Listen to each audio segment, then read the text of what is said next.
فترة ممكنة في منتصف الملعب. ادي هنا تمرير طول امامي من اينو عند دومينيك دي سيلفا وهيثم محمد اتلخبط ومانجا ممكن جول. هي جول هي جول. هو مانجا. هدف طعمه حلو يا مانجا. هدف جميل جميل. احمد منتخبنا الوطني دون ال20 سنة. ادي السيد السعدوني تتلعب الكرة على طول لفريق وادي دجلة. حلوة ولكن والقائم وممكن مدي هدف. جول جول جول جول لعبد الفتاح الأغا. يا سلام يا سلام. هدف حلو جدا لله.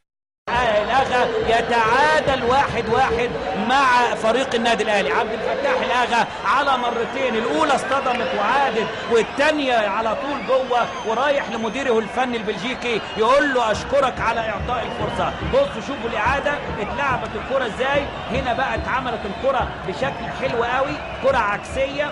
النادي الأهلي وقفوا بشكل لا مبرر، وهنا على طول حطها الأغا، اصطدمت ببطن القائم ثم زاحفة أرضية، عادت له مرة أخرى. والتوفيق لا يقف إلا مع المجتهد، وهو كان مجتهدا في الكرة اللي فاتت. 1-1